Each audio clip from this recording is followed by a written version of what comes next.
Good evening. Thank you for all coming out. Hopefully the rain will hold up.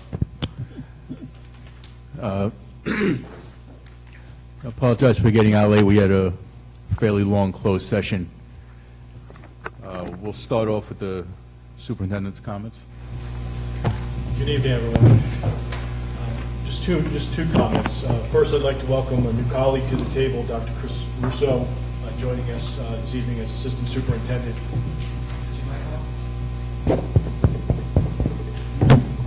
Assistant Superintendent for Finance. So Chris, welcome to the district. Joined us July 1st. Thank you. I should note that Chris joins us with 21 years experience as a business administrator, and he was just named Business Administrator of the Year for the state of New Jersey. So we're fortunate to acquire his talents from Delran Township. So we congratulate Chris on that recognition as well. Second thing, and this is just local township news, but it'll be happening tomorrow night at High School South. The West Windsor Planning Board will be meeting at 7 p.m. in the new theater, the Playhouse at High School South.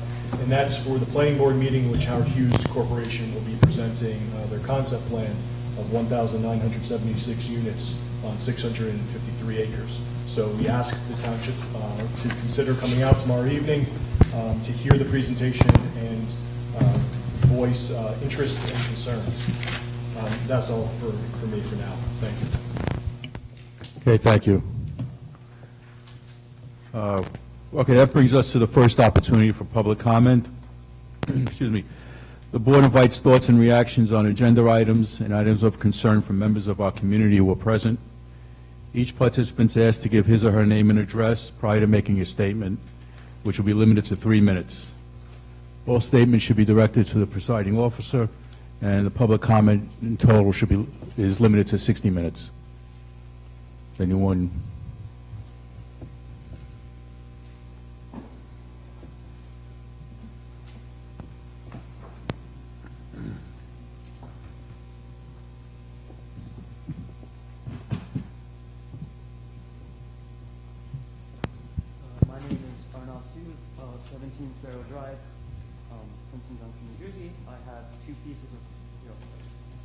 I have 2 pieces of negative feedback for the board and 2 pieces of positive feedback for Dr. Addical.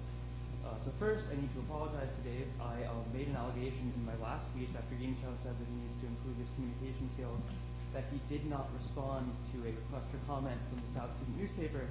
I made this allegation because that's what I had directly from the editors-in-chief, and when I asked them for documentation, they gave me documentation, but it turns out that the facts on that were incorrect. So I'm sure that, he must have been very gallant to listen to. Second of all, Dave is willing to meet us with an open mind tomorrow, or on Thursday, for the oft-discussed Science Bowl program to see how we might bring this thing back forward. This has been a costly labor of ours for a number of reasons, and I'm happy to see that step. Onto the board. So there was a small procedural violation in the last meeting, where some citizens came up here and asked questions of the board, and then they were told that this period is for comment, not for questions. That's actually not the case. Board Bylaw 0167 actually says that the board, recognizing the importance of answering questions, shall respond, to questions from the public in reasonable circumstances, or designate a respondent.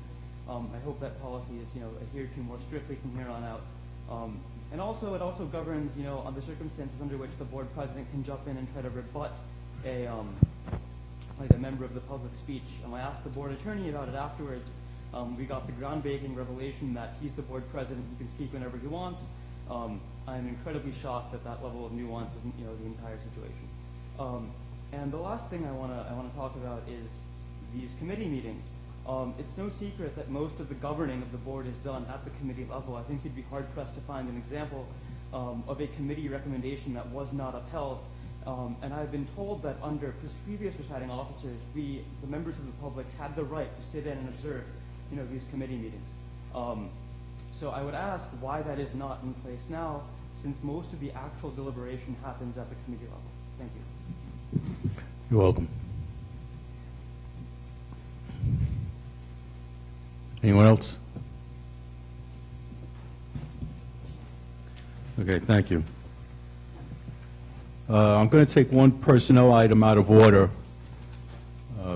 we have with us, as an agenda item and with us in the audience, Mrs. Jessica Sincata. She's on the agenda for his appointment of assistant principal at High School North.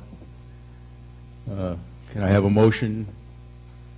Michelle and Louisa, any questions? Take the vote. Okay, we'll start with Mrs. Case. Yes. Yep. Mrs. Ho. Yes. Okay. Mr. Chen. Yes. I'm sorry, I said Mrs. I should have said Ms. Sorry. Yeah. Jeez. If you guys don't know, I stutter now. All right. If you haven't figured it out by now. Once I get rolling, everything's good. Carol Hertz. Yes. Carol Hertz, Miss Hertz. Yes. Ms. Krug. Yes. Mr. YZ Zhang. Yes. Taylor's not here. And Mr. Flores. Yes. Yep, sorry about that, guys. That'll be the last one. Hey, it was the first time. Yep. Oh, congratulations.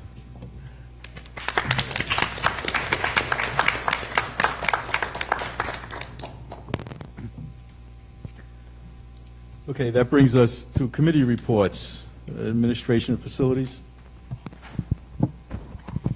The Administration and Facilities Committee met on Tuesday, July 18th. We reviewed a proposal from a high school South student for an Eagle Scout project to construct carts for marching band equipment. Based on the recommendation of the high school South principal and the marching band director, the committee supports moving this project forward. The committee reviewed and provided feedback on the proposed merit goals for the superintendent and assistant superintendent for pupil services. The goals will be forwarded to the executive county superintendent for approval. We reviewed the capital project report prepared by our district architect, George Duthie. The report outlined the progress of district projects by building. Projects are continually monitored by Mr. Duthie and the Director of Buildings and Grounds, Thomas Daly, and everything seems to be moving along on schedule. In addition to capital projects, summer painting continues throughout the district schools and is progressing as anticipated. Next, we discussed the possibility of engaging a public relations firm to assist with the visual communication of the district following the development of our new mission statement and new strategic goals. The administration has had conversations with organizations that provide branding through logo design, icons, print material, and other media. The administration will continue to narrow the focus of the scope of the work and bring proposed plans back to the committee at a future date. We reviewed the current draft of District Goal 4 as a result of feedback from our board retreat in June, and the committee supports the modifications to reorganize the tasks and the measurable indicators. And lastly, I wanted to point out that on the agenda tonight, there are a number of policies that are moving forward for a vote. 3 of the policies that are on the agenda are being pulled for further review and edits based on feedback that we received. So once all the points have been addressed by the administration, we will review policies 3211, Code of Ethics, 3282, Use of Social Networking Sites, and 3351, Healthy Workplace Environment. We will review those at a future A&F meeting. The next A&F meeting will be held on Tuesday, August 15th. Thank you. Any questions? Curriculum? Okay. The Curriculum Committee met on Tuesday, July 18th. We reviewed the AP results from the advanced placement results from this past spring.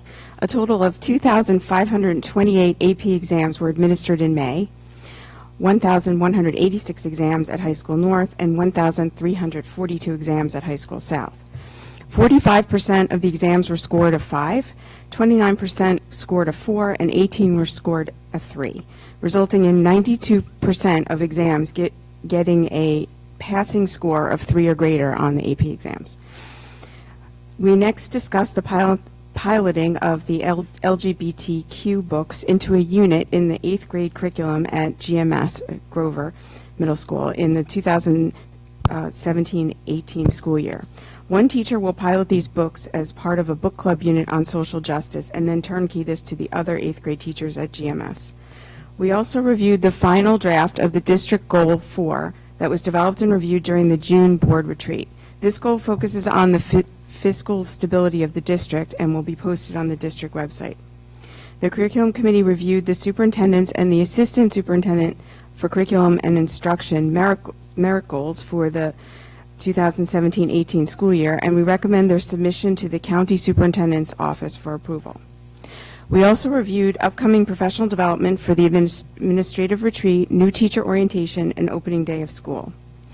The committee discussed and recommends the approval of the development of pilot dual language programs in Mandarin, Chinese, and Spanish to begin for kindergarten students in September 2018.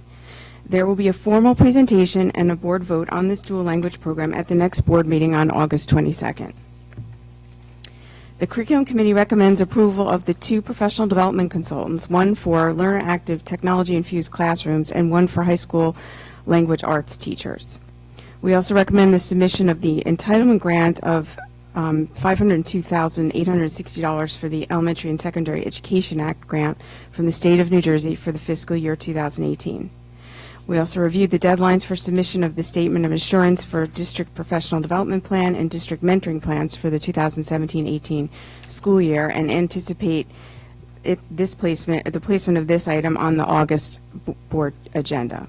The Curriculum Committee also recommends approval of the Community Education Fall 2017 Adult, Youth, and After-School Enrichment Programs. And the committee recommends the adoption of the following textbook for the new AP Microeconomics course, which will be offered at both high schools. It's Krugman's Economics for AP, the second edition, published in 2015. We read the textbook evaluation forms completed by the teachers and organized by the supervisor. The teacher and supervisors followed the district practice for evaluation and recommendation of new instructional materials, and therefore the committee supports the adoption of this textbook.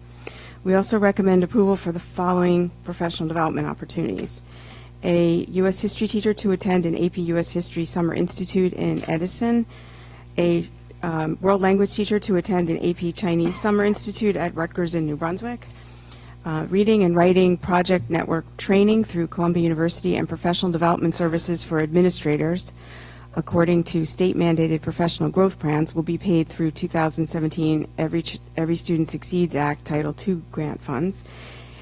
Teachers College Reading and Writing Project to supply 90 tickets for the attendance by teachers and administrators to professional development workshops at Teachers College at Columbia during the 2017-18 school year, which is also paid through Title II grant funds. And travel for staff members to attend Teachers College Reading and Writing Project professional development workshops at Teachers College during the 2017-18 school year. Foundation for Educational Administration to provide mentoring management services for new administrators, and a district membership in Teachers as Scholars at Princeton University for the 2017-18 school year.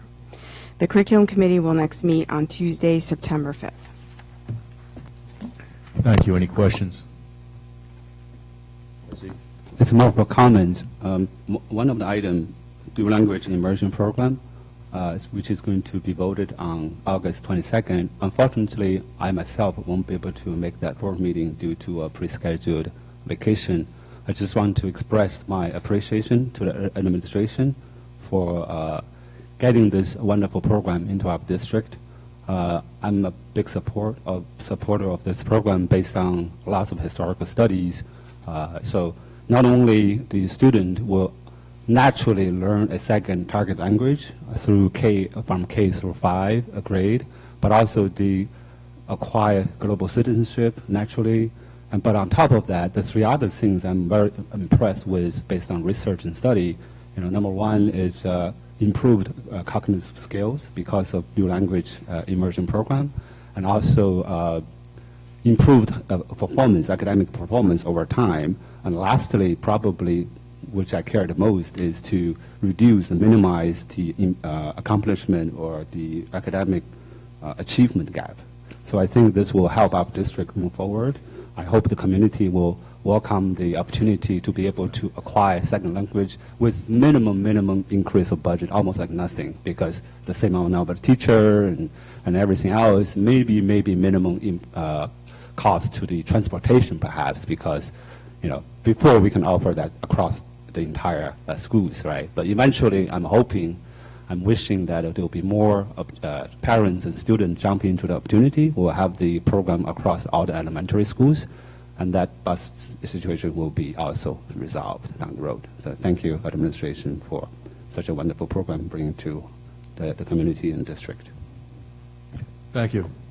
Anything else? Anyone else on curriculum? Finance? The Finance, am I on?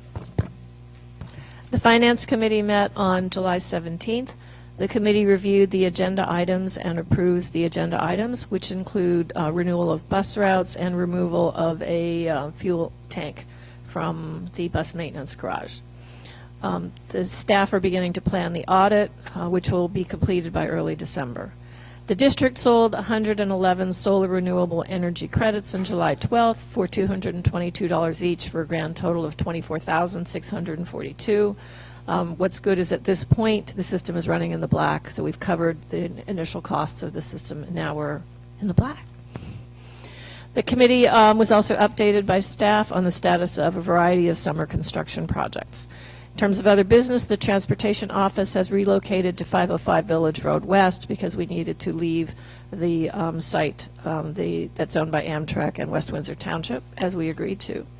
The bond refunding also took place on July 12th. The district received a AAA rating, which is much better than most other school districts. By refunding the bonds, the net present value savings of the bond refunding is just shy of $1 million, which is great. The district's food service manager passed away, and we will be posting for the position to get a new food services manager. The district received information from the state that we will receive an additional $261,000 in state aid for the 17-18 school year. The committee discussed a number of options for how we handle that money, and we discussed a bunch of the pros and cons for some of those options. The committee also discussed district goal number 4, which is the financially oriented goal. The committee discussed the superintendent's merit goals, and we discussed our meeting schedule and changed one date. The committee is next meeting on August 15th.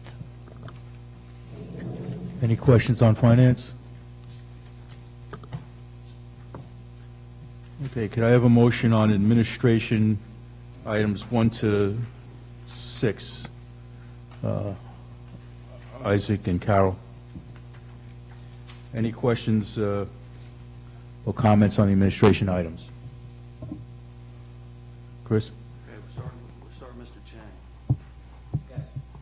And then we're going to Ms. Hertz. Yes. Ms. O? Yes. Ms. Krug? Yes. Mr. Wisely Zhang? Yes. Ms. Cash? Yes. And Mr. Flaherty? Yes. Okay. I have a question. Can you hear me down there? Okay. Don't worry.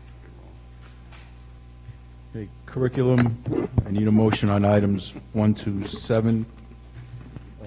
Wisely and Dana. Any curriculum questions? Yes, I have a question. On number 5, can you hear me? I don't know. Number 5, textbook adoption in economics for AP 2E. It's called AP Microeconomics. I've said this before. I will not vote on a new textbook that I have not seen and had time to look through. As a Board of Education member, I know that the board is responsible for all textbooks and materials used in the school district. I take this responsibility very seriously, and I need to see these textbooks before being asked to vote on them. I also Okay. have a question on 6A.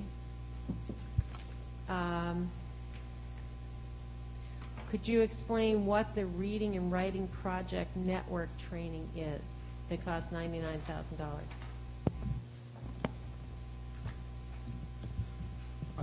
Mrs. Hertz, that is our continued work with the Teachers College Reading and Writing Project, where all of our teachers at the various grade levels go through ongoing professional development throughout the year.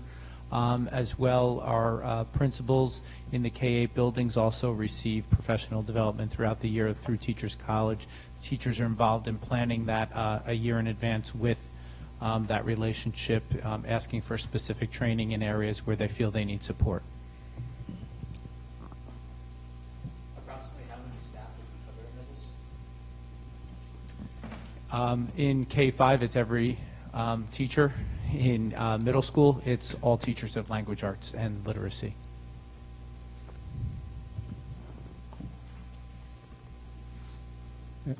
Okay, and on, let's see, it's number 6D.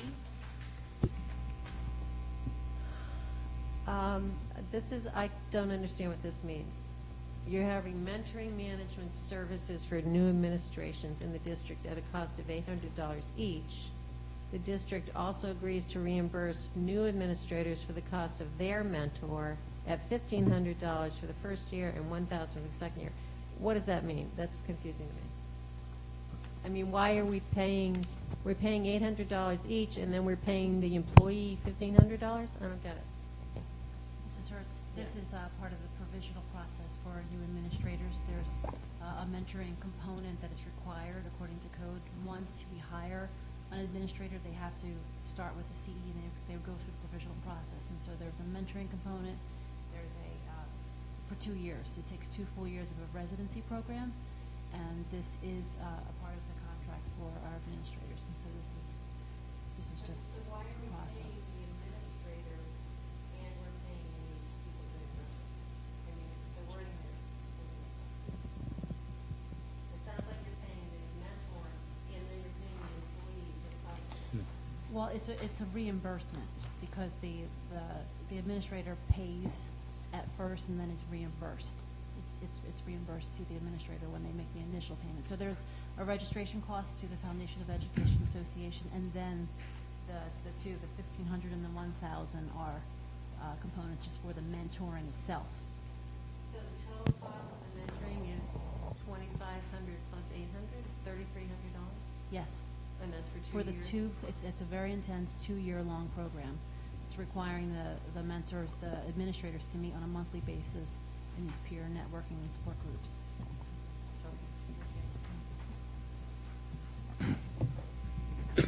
Any other questions?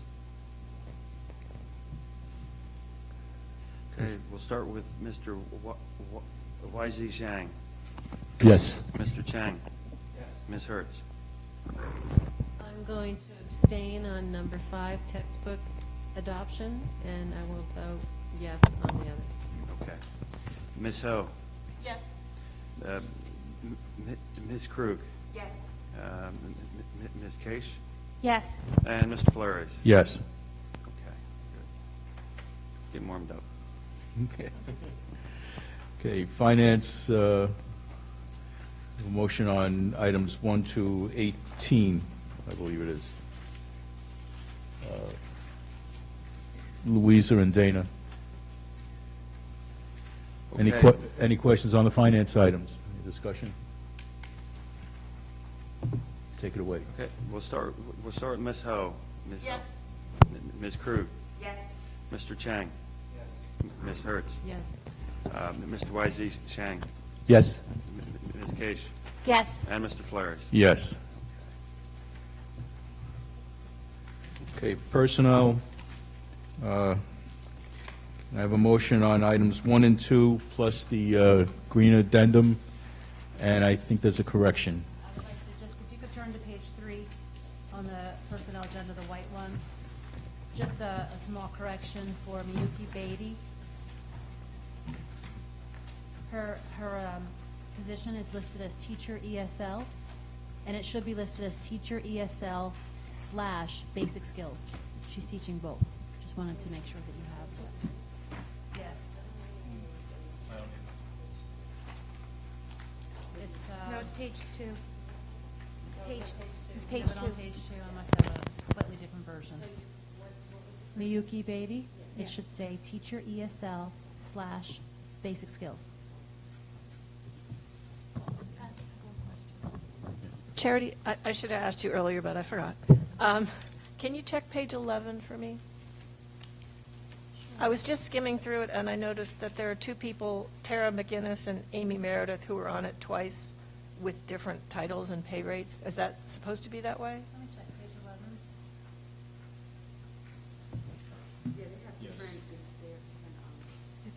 I just want to make sure that's intentional.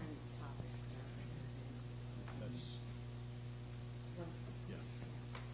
There's a specific student, an extended school year is a program for special education students that are determined that through a recruitment regression analysis that they would lose educational progress.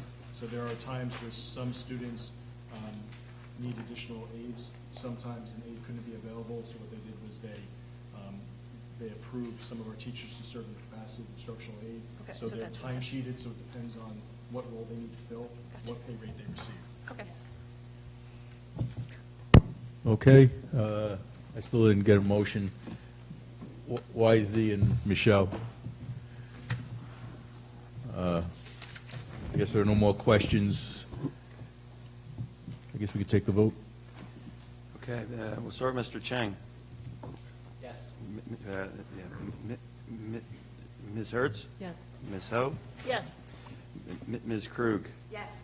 Mr. YZ Zhang? Yes. Ms. Kish? Yes. And Mr. Flores? Yes.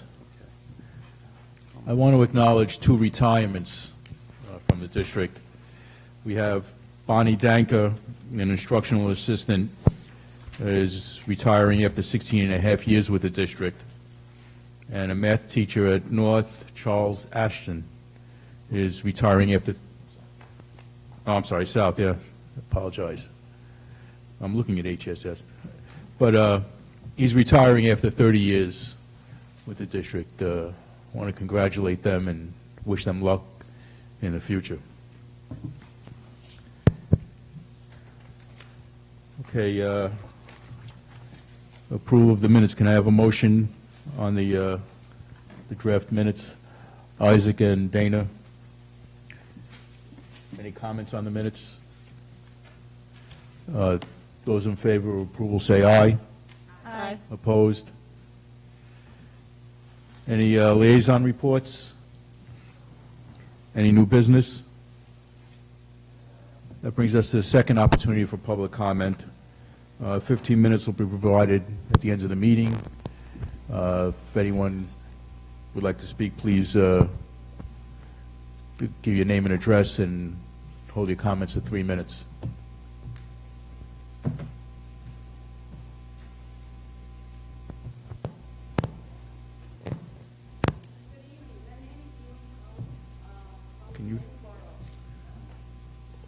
Can you speak into the microphone? I don't know if he's picking you up.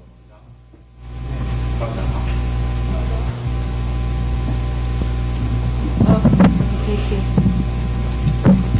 My name is Yu Peng from Plainsboro, 24 Maxon Drive. So I have a question about the curriculum I heard from Ms. Hu. I remember I heard that in the 8th grade, you are going to add the LGBTQ to the iPad program. So I want to know more about this program. What materials will be added into the 8th grade?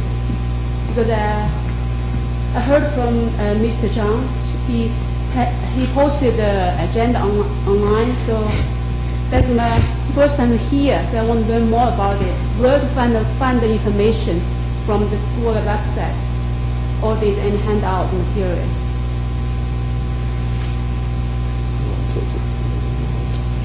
Yeah. Well, we'll talk to you after the meeting, okay? All right.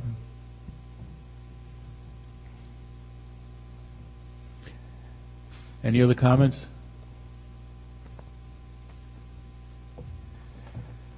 Okay, can I have a motion to adjourn? Carol and Isaac. All those in favor of adjourning, say aye. Aye. Opposed? Thank you all for coming out. Have a good summer. Our next meeting is August 25th.